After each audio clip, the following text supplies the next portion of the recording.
The Atomic Energy Act of 1946 made atomic energy the absolute monopoly of the federal government. No one could build or operate a nuclear reactor except under government contract, nor could one be privately owned. Nuclear power became the casualty of the Cold War.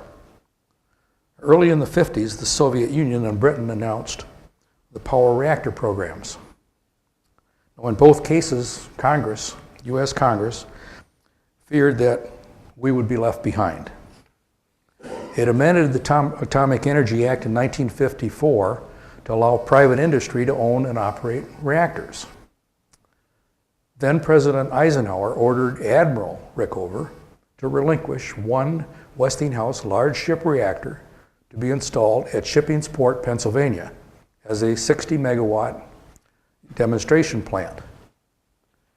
Rickover recommended the use of low-enriched uranium oxide instead of metal in the civilian reactor to lessen the risk that the fuel could be diverted and used to make bombs. Now, that configuration with uranium metal fuel met the needs of the U.S. Navy, but with uranium oxide, it was less than ideal for commercial power. It wastes 99% of its fuel, which in turn increases the volume of radioactive waste.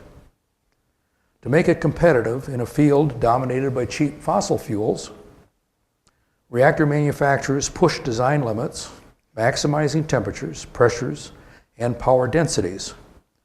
More crucially, manufacturers began pursuing economies of scale by selling larger and larger reactors, almost every one custom designed for its site. Every civilian nuclear power plant in the world, and there are now 442 of them, is a scaled-up version of that Shippingsport reactor.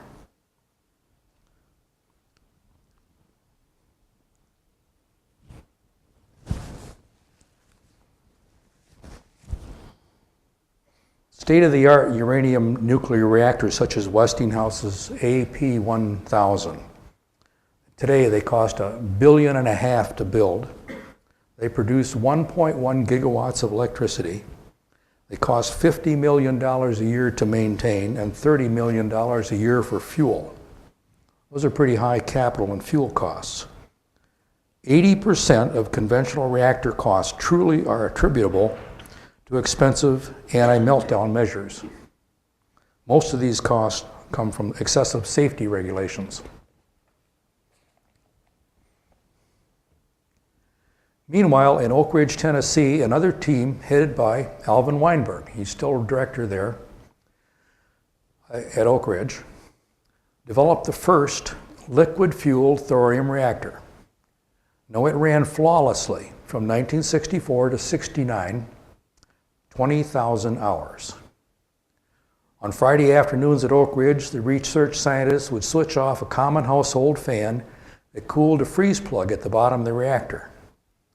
The hot salt above the plug would melt it, and the fuel would drain out of the reactor by gravity. On Monday mornings, they would switch on heating coils to remelt the fuel, put in a new freeze plug, pump the now reliquefied fuel back into the reactor, and turn on the fan. For 5 years, the reactor practically ran by itself. They used to joke that their biggest problem was finding something to do. Back then, at the height of the Cold War, there was little appetite for pursuing the technology.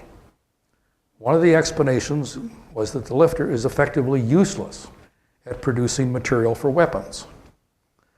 Another explanation is that the AEC, the Atomic Energy Commission, had just approved government financial backing for a Westinghouse breeder reactor.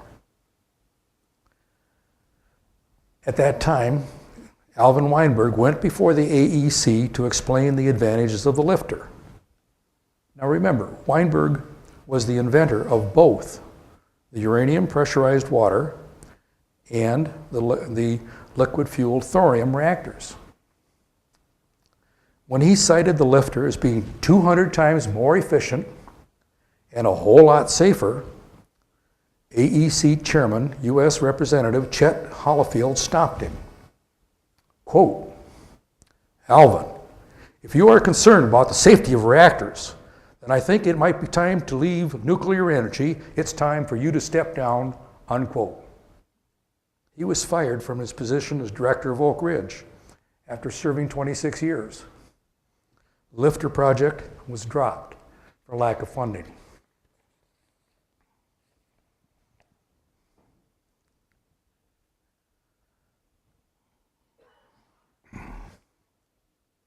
Last year, Dr. Edward Calabrese, a professor in Environmental Health Sciences Division at the University of Massachusetts at Amherst, made the startling discovery that the linear no-threshold hypothesis, which we have a chart of up here, the linear model, that hypothesis governs radiation and chemical protection policy today. What he discovered was that it was founded on a deliberate lie to further a political agenda. According to linear no threshold, you can pick a high number where a lot of radiation, the dose, is very unhealthy. You get a very bad response. Up on this curve, that's bad. Down is good. You go from zero dose out.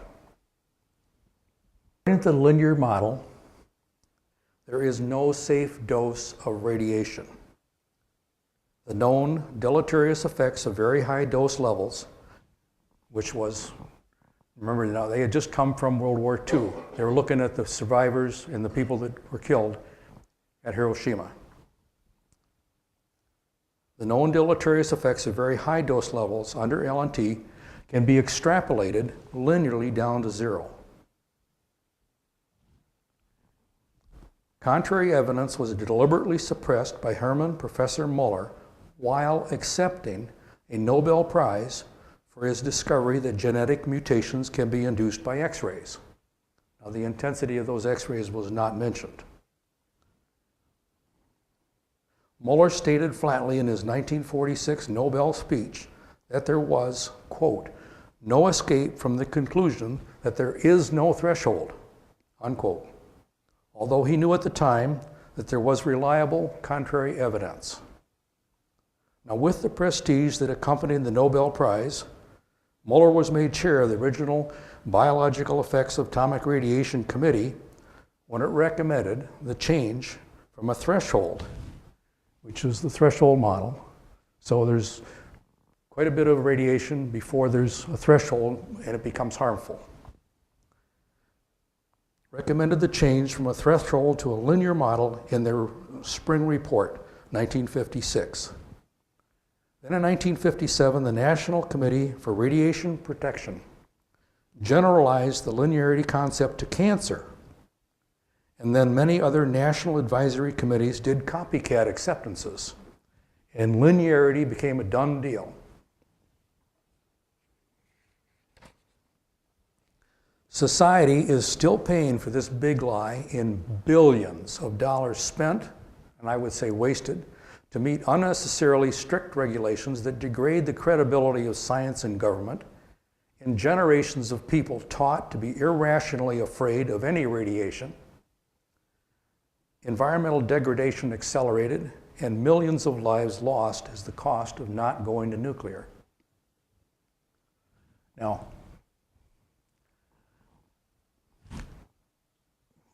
let me explain the hormetic model a little bit. Suppose I go out on Mount Maksaba Beach and I get into my bathing suit and without any sun protection at all, I can stand out there for about 10 minutes and I come back and do it the next day and the next day and the next day. What's actually going to happen is I'm going to be into the hormetic part of the model. My body will make vitamin D and I will start manufacturing melanin as future protection. On the other hand, if I went out on that first day and I tried to do it all at once and on middle of July and beautiful sunny day, and I was out there for an hour and a half, I'd cook because I'd go above the threshold for sunshine and I would burn. Now the logic of no threshold Doesn't apply to all hazards. You know, if I swallow 100 aspirin, or 100 people swallow 100 aspirin, 100 people will die. It does not mean that taking 2 aspirin will kill 2 people. So aspirin's good, a few of them, but a lot of them will kill you. That's what the hormesis model shows. That hormesis effect is well established. Short bursts of radiation appear to stimulate the immune system. On the other hand, there has never been the slightest confirmation of the linear no-threshold hypothesis. At the government policy level, however, the no safe dose hypothesis remains supreme. Now here's one example. I'll read you 2 of them. One example from over 1,000 papers that have been published, scientifically reviewed papers on the hormesis models. Early in the 1980s, a Taiwan steel company accidentally mixed a quantity of highly radioactive cobalt-60 into a commercial batch. The steel was then used in the construction of 1,700 apartments. As a result, people living in these buildings were subjected to background radiation, some 7,000 times the amount that should come from living next door to a nuclear reactor. When dismayed officials discovered this enormous error 15 years later, they surveyed past and present apartment dwellers, expecting to find an epidemic of cancer. Normal incidence would have predicted 160 cancers among the 10,000 residents.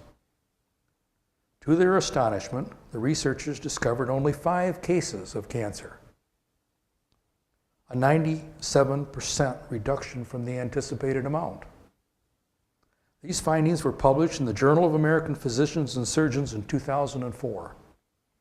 One researcher phrased it, exposure to high levels of background radiation had apparently bestowed upon the residents, quote, an effective immunity from cancer.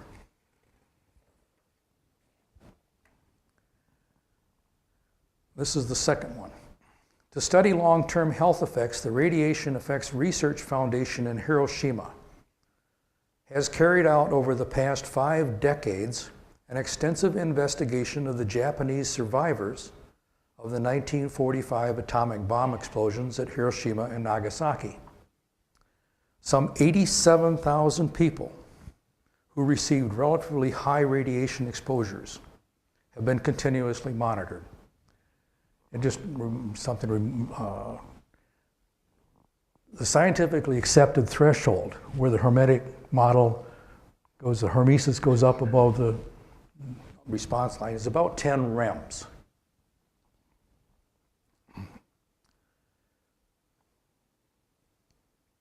Okay. Contrary to initial expectations of high numbers of radiation-induced cancer deaths, the study projects some 600 deaths. That's out of 87,000. In addition to some 16,000 anticipated cancer deaths due to other causes for this Japanese population. The 600 amounts to a 0.7% increase in the anticipated cancer death rate. Now, the expected several-year loss in the average life expectancy will not materialize, as above-average health care for the survivors through early diagnosis and treatment of medical disorders, including cancer, is leading to increased longevity. Radiation is a mild carcinogen. And the second part of this study,